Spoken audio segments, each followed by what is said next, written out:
Welcome to Evilive, the live media commentary show that answers the question, why do I get excited when I see vampires from other IPs pop up in What We Do in the Shadows? Oh, man. I was squealing like a Same. fucking girl. Yeah, same. Subscribing to the channel because today we are reviewing What We Do in the Shadows, Season 6, Episode 9. There's only 2 left. Fucking Dude, hell. that's the hard part. Every time I press play and I see the number, it's like, fuck, it's almost over. Yeah, this is it. And not just the season. Like, Yeah. it. Yeah. Fucking I honestly think, well, I guess I kind of hope that they're going to do the Seinfeld, where it's just the worst possible ending ever. I'm here for it. And yeah, let's do it. It seems like it might be that way. Yeah. I'm totally here for it. I feel like the best ending would be us reviewing an ending and them actually coming onto the show and then doing their own version of the ending rather than the ending we're reviewing and it just being a total shit show. Yeah. I mean, you weren't supposed to give that away, Adam. Good job. Sorry, my bad. Spoiler to everybody. It's a good thing no one sees this. Because that would be horrible. Well, anyway, the episode 9 is called Come Out and Play. I don't know if it's a callback on really shitty 90s bands or like everyone was in on fucking what was that goddamn band in the 90s? The Offspring? Offspring. They wanted to be punk, but they really weren't at all because they were way past the punk era. They tried, to be Not fair. really. The thing is, if you go back to albums pre I forget what it's called, but the one with the X-ray, their biggest one, the one that Come out, everybody knows. Everything before that, it was really, I mean, it was traditional, like early 90s California punk. I dig it. Everything after that album, no, it was they were just a radio band at that point. Yeah, well, but no, it's I'm gonna assume it's a play on the Warriors, especially because they just ripped off a lot of the Warriors for this. Yeah, that's true. Yeah, I like that better. All right, we'll go with that then. Initial thoughts. What do you think? That was fucking hilarious. It was fun. Like, this was a much stronger episode than the last one. Yeah. Not that the last one was bad. Yeah. But this one, there was so much shit going on. And 100%. yeah, the introduction / reintroduction of different sects of vampires. Yeah. I always have so much fun with that.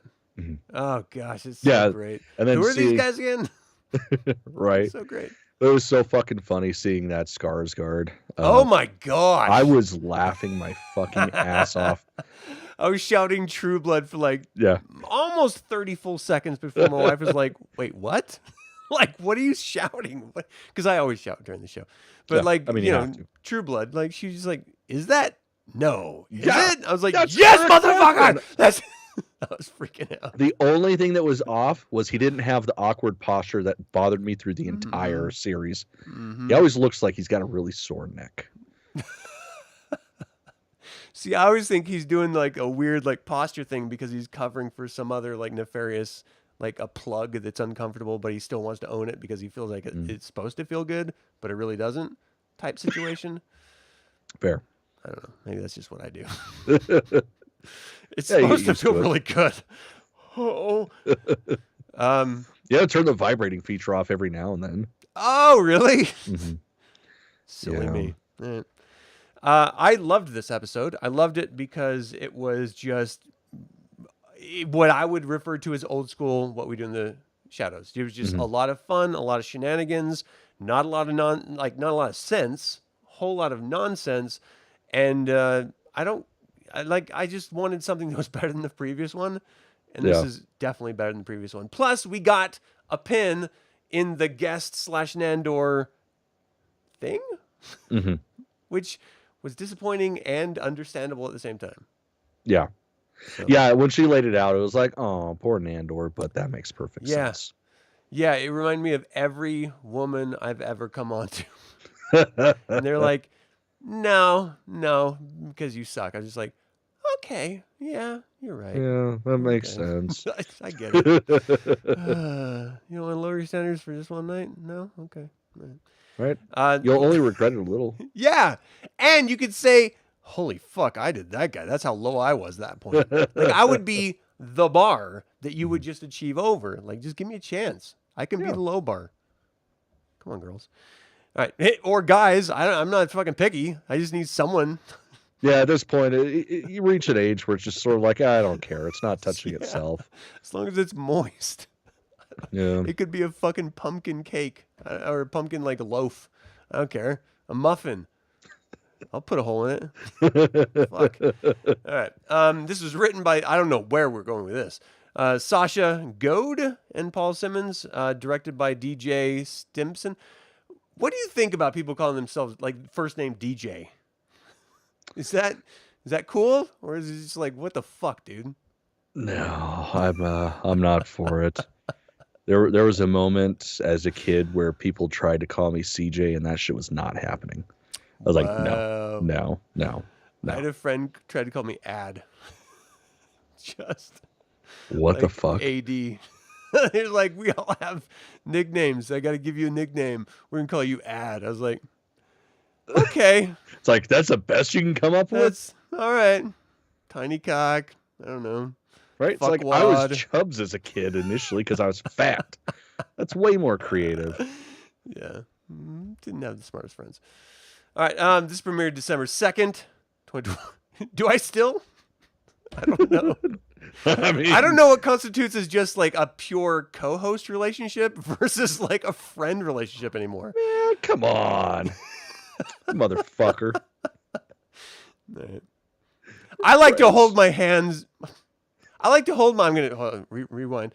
I like to hold my friends' hands while they poop. That's how I know they're friends. You didn't offer the hand. You're in a different fucking. I've told you to move your ass I would up. drive. Here. Okay, that's fair. It's so much nicer up in this area. That's actually fair. Yeah. Whole lot less shootings. It's what makes me feel alive. That's constant fair. ducking. That's fair. Hey, Chris, how you doing, man? Saw you a little earlier today. No Cinnabon, I noticed. It's because it was session 0. Motherfucker. Right. When he showed up with that actual tray o Cinnabon, blew me away. Yeah. It's like, I want to give you extra experience points. I mean, you offered it. You're like, if you finish that before the end of the break, you get points. And he didn't. Pretty awesome. You had a shot, and you fucking lost it. Lost it! Yeah, what's diabetes in return for experience reals. Points? You get a shot in, I don't know where you shoot yourself, in the leg, in the butt? Where do you shoot yourself with diabetes? Do you take shots usually? Still? Yeah, you put a needle in your stomach? Well, yeah, man. If just whoop, fuck little bitty guy. I mean, I don't, because thank God I'm not insulin dependent. But right. But that's like where they put it. Mm-hmm. That's horrible. That's a nightmare. Can't you put it in like your muscle of your shoulder, like this? I mean, non-feeling part. Probably could, but I imagine that would suck too. I don't know, man. I get like asthma injections. There's actually asthma injections. It has to be a certain type of asthma. And it was tested on rats, so you know it's safe. Mm-hmm. And they just put it in your tricep, and you hope they don't hit your nerve. Hit my nerve once, and sweet hell, that was a horrible day. But yeah, fuck that shit. We're talking about vampires, though. Vampires. Yeah. So this is actually really an ode, a celebration, should have been, to Baron Offenas. Mm-hmm. He gets this invitation to a special event. It's a big to-do. Oh, yeah. Almost everybody's a red carpet. There. Yeah. Every single vampire out there is there. God, I fucking love Doug Jones, man. He's the best. But Guillermo was a little sore about it. Mm-hmm. But you know what? Fuck him. Especially because the monster gets to go. First of all, it's Cravensworth monster. Yes. Cravensworth monster. Cravenworth's monster. Not Frankenstein's monster, Cravenworth. Mm-hmm. Arguably, it should be Robinson's monster because he's the one that wanted to fucking do it. But, whatever. We're not going to nitpick on this show because that's not what we do. No, never. We never latch onto one thought and just write it till it's dead and everyone stops watching. Certainly not what we do. No, hell no.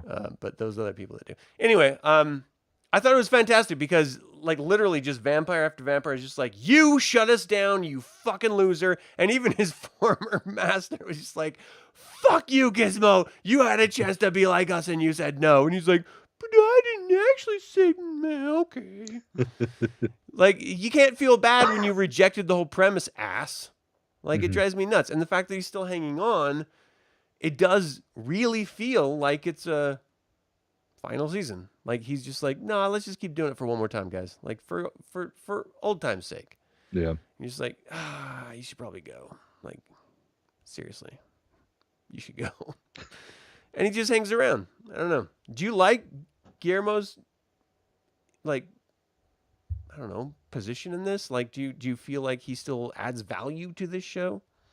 Yeah, I mean, well, especially towards the end of the episode, like it's just an example of why they keep him around. Yeah.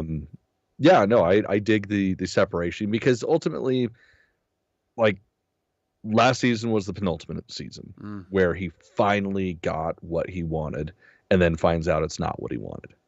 So this is the season of life after your wish. You know, Right. how do you find a new path in life when, you know, what you thought you wanted happens and you're like, never mind. Panera bread. Yeah. That's where you end up. Panera. That is true. That is true. I don't know, man. I feel like I'm kind of done with Guillermo. Like, to be honest, we saw like a Thunderdome style fight with Guillermo v. Nandor in the previous season. And now we're watching office politics. Like, fuck.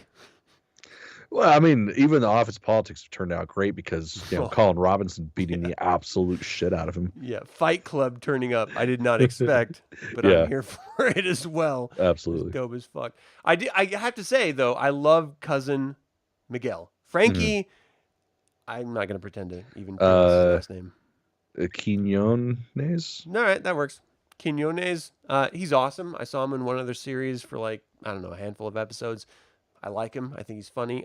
Seeing him in this and previous seasons, I'm here for it. I dig it, especially when he like sort of doubles down on the, look, you're fucking crazy, but we're family, man. I'm here. Let's do this. Like, let's go. I'm here for it. I love that so much. Probably because that is not my family's experience. Right. It is. Ew. Yeah. Full stop. That's it. Pretty much. It's like, what the fuck? You made me, fuckers. Like, this it's that's my the fault. ironic thing. It's like, I didn't ask for this. Yeah. I was put into this position. It's not like I made this shirt. Oh, wait. Never mind. I did the shirt. Fuck but yeah, you it's did. this show's fault because they did the shirt first and I just copied it like a fucking sucker. But still. All right. I still blame my mom. It is her fault. My therapist knows. All right. So anyway, like the whole premise is they go to this big to-do and it's really just a moment for Jerry to like swing his cock and try to, I don't even know what he's trying to do, like turn everyone against the Baron, I guess, so that they would then make him the leader. That's how it seemed. Ended up poorly because immediately Nadja goes up there to defend Baron Avanos, who no longer has genitalia, but when he did, sweet fucking hell, was it awesome. The way that it was like episode 1 when Laszlo and Nadja were describing the sexual escapades they experienced with the Baron. I want to fuck the Baron so bad. I mean, they definitely sold it. With how great it sounded. I was just like, fucking tag me in. Right. Well, and especially because like they're building it up so much. And then they remember he didn't have genitals. And it's like, oh, yeah, that's why it was so special. And it's like, my wife is really like, I get it. I was like, wait, no, they're there. It's hard to see. You just got to squint. And there's a little bit of squinting, a little bit of just, believing. It's more like Braille, but you get it. It'll do something eventually. For someone. God damn.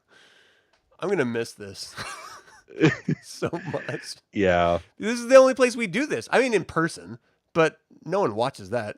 But then no one not watches even this the people either. that are there. So fuck it. Oh, life sucks. I hate it that we have to get on camera for me to feel some semblance of like, I don't know, normality. And then I just hate myself for it. And then we like get in person. I'm just like, this is what it should be. And then I just miss the self-loathing of putting it in public. I'm so fucked. All right. Yeah. But psychology's fun. Thanks for showing up, Chris. You're the best, dude. Seriously. All right. So Nadja goes up to defend Baron Avanos, And immediately Jerry gets like fucking like aggressive. He gets sort of manly, which I never really saw in Jerry before. No. It's like, who the fuck are you? Fucking Ike Turner? What the fuck are you doing? Like, step back. And then fucking we get Cravensworth Monster, and he steps him the fuck back. I shouted when I saw that. Yeah, I did not see that coming until his head exploded and then left his shoulders. Dude. Because there's a split second where it's like before the head comes off, it's like, well, he could come back from that. Right. And then He's the not head's off dead. and it's like, oh, okay, never mind. That's it. That's all. That pop of like a squished head, it's like the most amazing thing ever. Yeah. I mean, like you rarely ever get it, but whenever you get it, it's fucking gold. Absolutely. Seeing it in this, I was just like fucking squealing out loud, just "Ah!" Like I was seeing Elvis in person or something. It was the best. And then like the head rip off part was just icing. Like you didn't have to do that, but god damn it, fucking salute. Right. That is the ball tickle to a fantastic blowjob. It's not necessary, but it's appreciated. Are you watching this, Shauna? Because I need you to pay attention to what you just said. Rewind it if you have to. And also the moose, just Wait a second. I've never experienced the moose before. I feel like I've been missing out. Well, there you go, Sean. Chris, have you experienced Just the moose? 2 thumbs in, and then he's got antlers. Wait, 2 thumbs in where? Never mind. No. Let my imagination do the. Ooh, the options. I'm spoiled for choices. All right, so fucking as soon as that head goes pop, the world explodes because immediately it's blamed on the crew, the peeps, our homes. That's the funny thing. It's like nobody even gave a fuck about the monster. Yeah. Everybody just gave a shit about them. Like Cravensworth's monster, like just walked off with fucking. Wait, who was he hanging out with? Or was it just by himself? I can't remember. But yeah, it's like they all just went after the fucking vampires. And that was it. And it's like nobody even liked Jerry to begin with. Jerry was a cunt. Yeah. Yeah, with a capital C. Mm-hmm. It was very funny, though. Like, they're just like, oh, this is just like their toy. Like, it's a mechanical robot from the 80s from Rocky IV. It's like, here, entertain my son while I go fight fucking Russia. And everyone's cool with it because it's a fucking robot. And we had like Flight of the Navigator with like alien robots like flying through space. We're like, hell yeah, this is the best. You give us this fucking dude who pops one douchebag vampire's head and everyone loses their minds. Guillermo literally assassinated a theater full of vampires in previous seasons. One Jerry and everyone loses their mind. Right. What the fuck? I just can't understand it at all. And then it's not the monster's fault. It's the person who created him. But not the person who created him, the household in which he was created. Yep. So bullshit. This is Trump's America, people. Get used to it. Right. People are like, he would never do that. He's our dear leader. Yeah, I loved seeing them just immediately pop smoke, like running away and doing their best to hide amid. They're just like, bats! And Colin catches up. You fuckers, I can't do that. The best part is he's just having to chase them and hope he knows which bat is which. Yeah. Do you think they have like distinguishing marks? I mean, I would imagine they do. Like, I mean, no 2 animals are the same to begin with. So, but I would imagine he could pick him out just because of the essentially the familial relationship and being around for so damn long. But yeah, just the thought of they're fucking flying out, they're gone, and just the thought of Colin Robinson,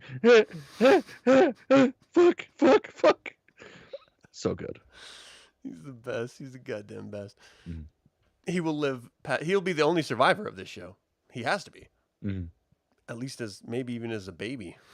Or, I don't know which came first, the chicken or the Colin Robinson, but one of them did. So ultimately, they're like running away, and they're just calling out different groups of vampires that are trying to kill them, and then subsequently murdering them. We get to see Nadia just go fucking ape shit. We get to see. Dude, that was good. Yeah, I mean, all of them kind of get a moment to shine in their own special ways. Mm-hmm. Did you have a favorite vampire group that Oh came man, after them? no, because that's hard. Because the cemetery vampires were creepy as shit, Pretty awesome. and Nadia just decimating them. She ate the and then the one, shit. I will tell you when it's dead. So goddamn good. But out of nowhere, they're having a dance battle, and oh my gosh. fucking Laszlo's just like, no, blah, blah, blah, blah, blah. Just takes them all out in like 5 seconds. So fucking funny. I think I was struggling between like the weird obscure baseball team that we only got like a couple seconds on screen of, like down steps of some sort of like big, I don't know, concrete parking space or something. That I thought was really cool. Yeah. I loved the dancing ones because I thought they were going to do Beat It. Like I really thought.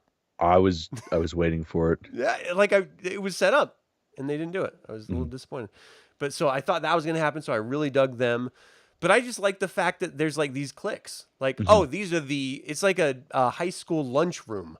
Well, that's where the fucking mods I'm showing my age. That's where the fucking cool kids, I don't know, hang out. That's where the nerdy kids hang out. Just you're going to equate the mods with the cool kids. That's awesome. Well, no. It's like, I will let the old guys that I ride with know that you think they're the bee's knees. Don't put words in my mouth. But yeah, that's cool. Let me know what they think of me. We got to get you a scooter. Note. Do you like me? Check yes or check no. Hell yeah. I don't think I could do the scooter thing, man. Like, hats off to you, but fucking hell. I don't know. Yeah, it's hard, like, trying to figure out where to place my huge dick while I'm riding. It's like I don't want it to, like, fall off the side and roll over it. That's the problem. All right. I wish I had that problem. So while they're evading, like, vampire, like, murderers, like, clique groups trying to murder them, which is just amazing. That's what I love so much about this fucking show. We've never seen anything like that in any other vampire show ever. It's just like... I will say, the one disappointment I had was not actually seeing the mean girls be mean girls. Because it was set up right from the get-go. They were being mean girls. But they were Nadia even said they were the worst, most vicious group there was. And we didn't get to see that.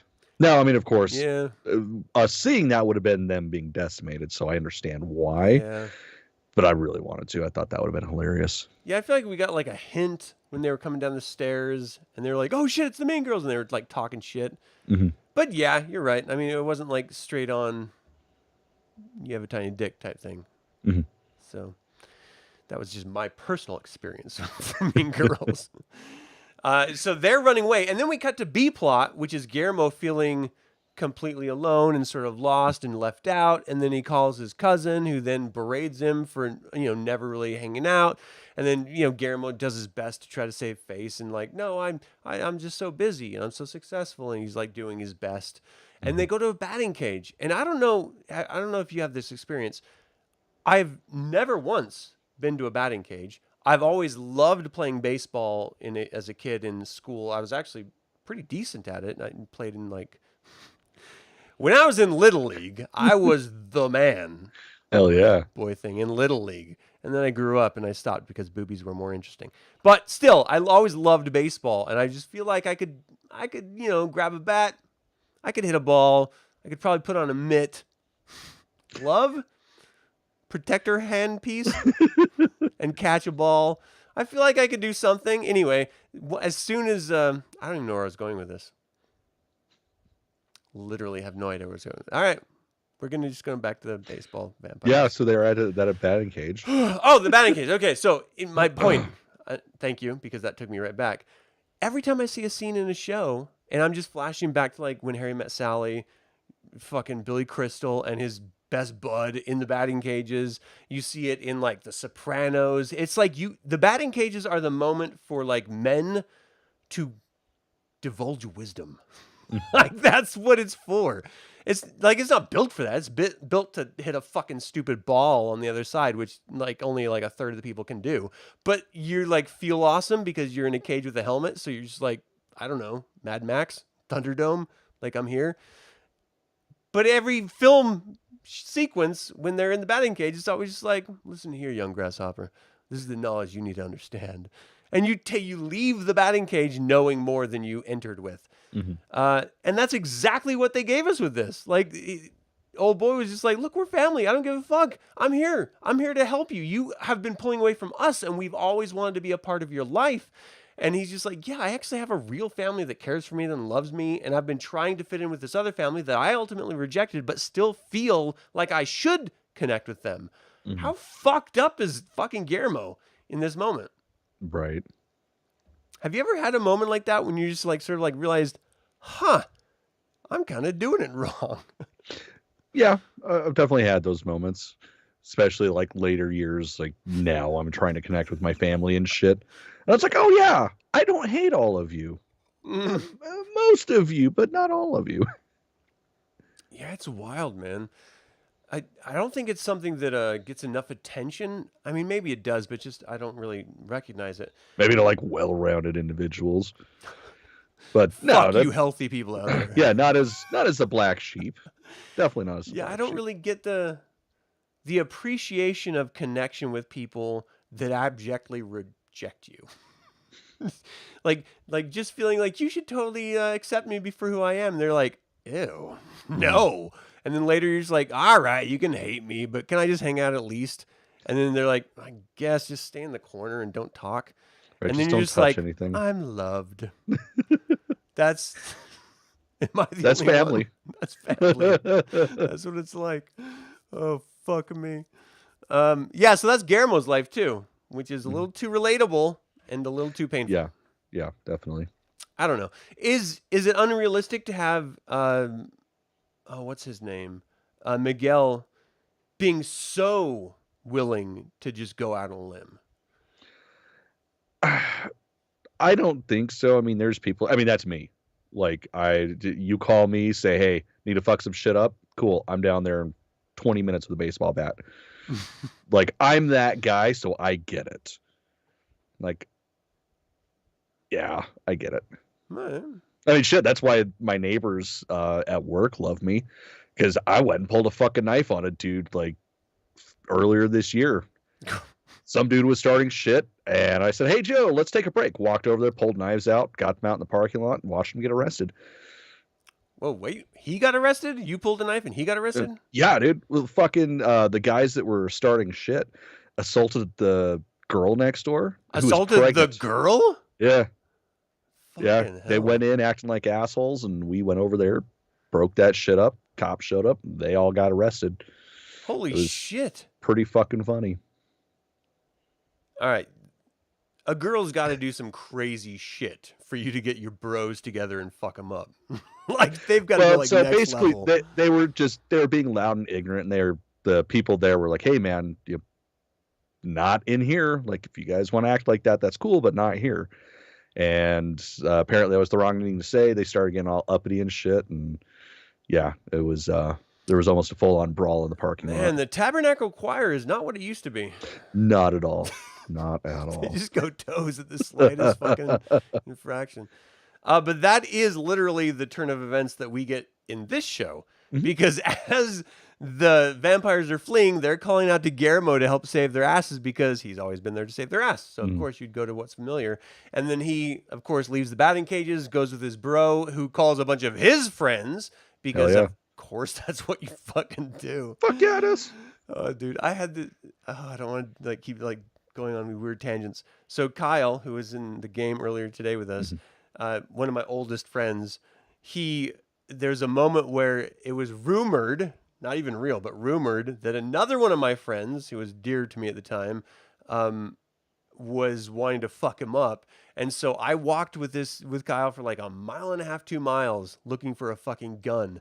Now we're like in middle school age. He was looking for a gun to deal with my other friend who I swore wouldn't hurt him, who literally had no idea about any of this, but it was the rumor mill that fucking made it happen, wanted to beat him up. It was ridiculous. And it was all because another one of my friends who first introduced me to mushrooms, which I thank you, my friend, really appreciate him for. But, and also Hardee's, I've never eaten anything from you except for a mushroom burger full of actual, mushrooms. Most delicious mushroom burger I've ever in my life.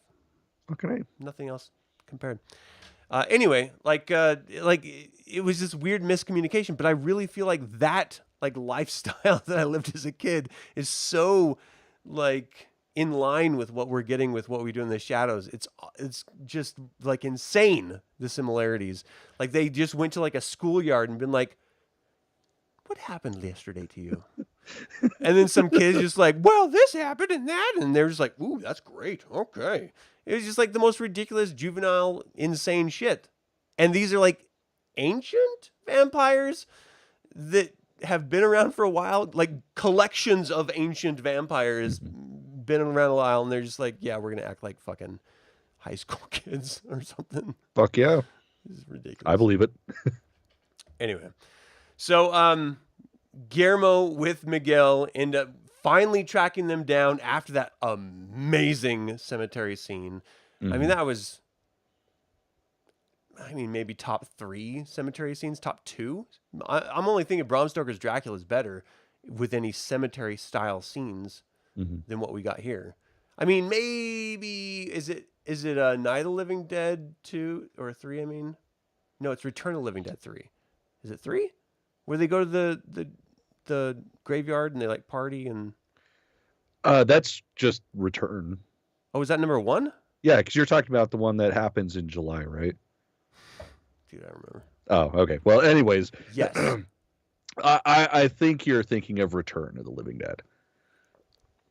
Which, they party there, and Chick-Base gets completely naked. Yeah. And it was just a bunch of different cliques together too. It was there was almost a preppy kid and this weird gothic girl and some a punk chick and all sorts of different. It's not a costume, man. That's how I grew up. It was just a bunch of weird different people. Yeah, exactly. That's reality. Night of the Living Dead is reality, people. Fucking take a note. The army's gonna fucking kill us all, and everybody hangs out together in the cemetery. Yeah. This episode is your batting cage. Yes. Just let that sink in for a second. Hell yeah. We're giving you the wisdom. So Guillermo shows up with fucking old boy, and he's like, look, you've got Van Helsing blood. Just let it happen. Because he's just beating ass. And I love the coffee shop vampires. Oh my gosh. They weren't baristas, Adam. That was the best part. So cool. Was yes, barista vampires. I'm not a barista. I'm an actor and writer and blah blah blah. And it's yes, the baristas.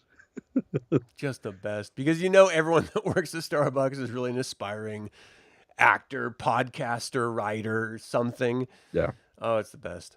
And they just whip ass. Just go to town. And then the crew comes for literally no reason at the very end. And they all just mount up with the crew and then just fucking drive away from the fucking vampires. End up showing up at Baron Afenos's house. And they're like, look, I'm really sorry. I don't know what happened. He's like, I was going to fucking fuck him up before you guys fucked him up. And they're like, all right, well, let's do it again. And it'll be fine this time. So he does it again. And then as soon as anyone says shit, the monster goes over and squishes heads. Right. And that's where we get Eric Northman. Nope. I didn't raise my hand. Nope. You answered my question. Nope, I was going to ask, but then you answered it. So I don't need to ask. It's so great because, the whole thing was Baron Afenos was no, I knew what was happening. I was going to kill him. I was going to make this big old production of why I'm still superior to everybody else. And now he's just doing it in an easier way with the monster as his enforcer. Oh, God, fucking hilarious. That's I think the best part of this show is that, we had that early first season sort of council meeting with a bunch of just wonderful actors in it. Even Blade showing up with shitty internet connections. That was so goddamn funny. just amazing. And then to have it just pop in from time to time, and like in this particular episode, to have fucking, I just think of the show as Suga. Yeah, sir. Suga. For having him show up, it was just the fucking best. I wish we had a couple more in the background to really just sell it, but I'll just take him. He's fine. I like him. He's good people. I'm meandering. What was your favorite part of the show? Toss-up between Eric Northman at the end being like, nope, and Nadia just going full just murder, fucking just agent of death and chaos in the cemetery. Like, that was hilarious. I love it when she just unleashes the fury. We've seen it before when she was rescuing Guillermo from like a vet place or something. It was like a season ago or something like that. Just super badass. And when she just lets loose just with her scream and people go flying across the fucking like street and shit, hilarious. Oh yeah. To see her just annihilating zombie / vampires. Oh goddamn. Fan-fucking-tastic. I want her to do that to my wiener. Please. Come on, Nadia. Come on. Yeah, absolutely. Braille. You'll feel it eventually. I'm a grower. It eventually gets to like a wick of a candle. Now you're just bragging. That's true. I am. God damn. Did you have a least favorite part? No. Mine was the realization that we only have 2 episodes left. Well, I mean, there's fucking of course 2 there's that. episodes left.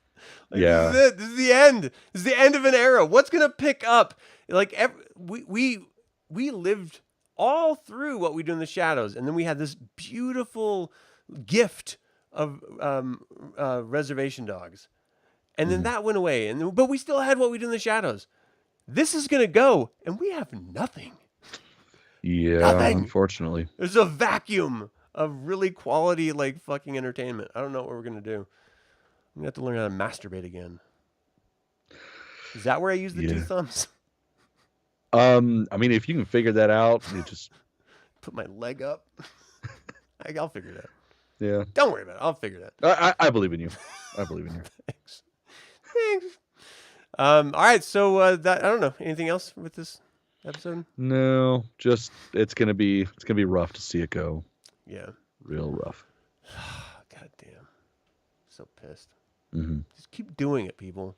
Because it's like we really don't have anything else to look forward to, television-wise. I can't think of anything. I'm watching a couple of things that are mildly entertaining, but I don't even want to talk about them. That's rough. And it's mostly my stuff. Split too. All right. Well, thank you all so much for tuning in. Let us know what you think of this particular episode of What We Do in the Shadows. Did you have a favorite vampire gang? Do you like seeing other IPs vampires popping up in this? Does it take you out of it? Let us know in the comments below. As always, remember the evil spelled backwards is live. So get out there and be evil, baby. Dance fighting motherfuckers. Fuck yeah. That's something that needs to come back. Dance fights. Can't very dance. Good at either, though. Yeah, same. But goddamn, it'd be fun. I'll try.